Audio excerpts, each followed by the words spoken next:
Welcome to my book journey. Today, I'm excited to share the incredible books I've read recently. Each one has left a mark on me, and I can't wait to dive into their stories with you. From thrilling adventures to profound insights, these books have enriched my life in so many ways. So, grab a cozy spot and let's explore the pages together. Some books you read, others, like The Alchemist by Paulo Coelho, read you. This little gem, a fable wrapped in a beautiful dream, found me at a moment when the world felt too loud and my own heart too quiet. It is the sweetest, simplest story. A young shepherd named Santiago travels from his homeland in search of a treasure he dared to dream about. But from that simple start, the book unfolds into something much more profound. It becomes a quiet, persistent whisper that the very thing you are searching for, be it purpose, love, or a sense of home, has been within you all along. Coelho writes with a tenderness that feels like a warm hand on your shoulder. He doesn't tell you to be fearless. Instead, he teaches you to listen to your heart, even when it is afraid. He shows you that the detours, the setbacks, and the moments of doubt are not obstacles, but the very path itself. The book's magic lies in its gentle philosophy. When you truly desire something, the entire universe conspires to help you achieve it. For me, reading it felt like coming home to a part of myself I had neglected. It softened the sharp edges of my anxieties and replaced them with a quiet, blooming courage. It didn't just tell me to follow my dreams. It gave me permission to trust the journey, to embrace the unknown, and to see the sacred in the simple act of putting one foot in front of the other. The Alchemist isn't just a book you finish, it's a book that finishes you in the most tender way. It will leave you not with answers, but with a knowing smile and a renewed sense of wonder, convinced that your own personal legend is not only possible, but patiently waiting for you to begin. Some books welcome you in. The Hobbit by J.R.R. Tolkien invites you to sit by the fire, offers you a second breakfast, and then, ever so kindly, dares you to step outside your door. At its heart, this is the coziest of stories wrapped around the grandest of truths. It begins with Bilbo Baggins, a creature of comfort who loves his armchair, his kettle, and his tidy little hole in the ground. He is not a hero.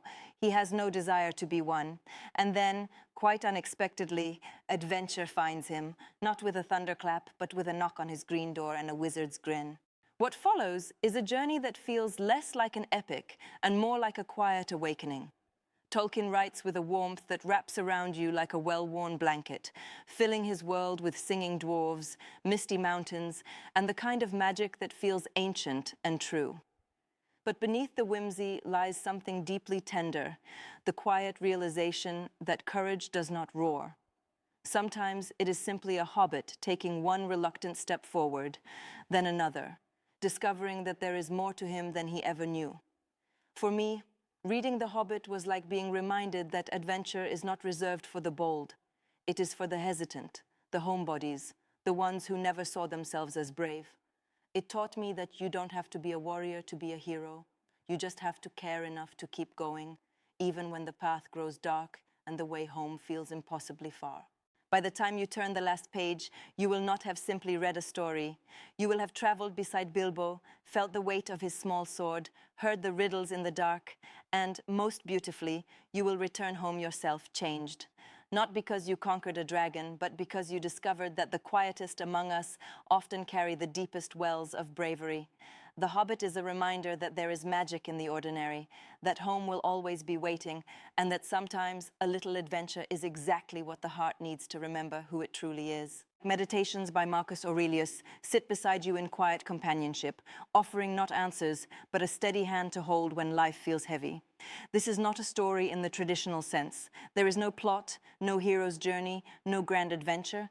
Instead, it is something far more intimate, the private notebook of a Roman emperor who never intended for anyone to read his words. What we find within is not the voice of a ruler, but the vulnerable, honest whisper of a man trying to be good, trying to be steady, in a world that often felt unsteady around him. Marcus wrote these reflections for himself as a kind of gentle self-discipline, a conversation with his own soul. He reminds himself, and now unknowingly us, that we cannot control what happens to us, but we can control how we carry it. He speaks of patience, of kindness to difficult people, of accepting what comes without losing who we are. His words are not lofty or untouchable. They are humble, practical, and profoundly human. For me, reading Meditations felt like sitting in the presence of a wise, calm grandfather who has seen everything and still believes in grace. It did not promise me a life without struggle. Instead, it gave me something better, a quiet anchor. On days when my mind felt scattered, his words gathered me back together. When frustration flared, his gentle insistence on patience softened my edges. He taught me that strength is not loud, but steady.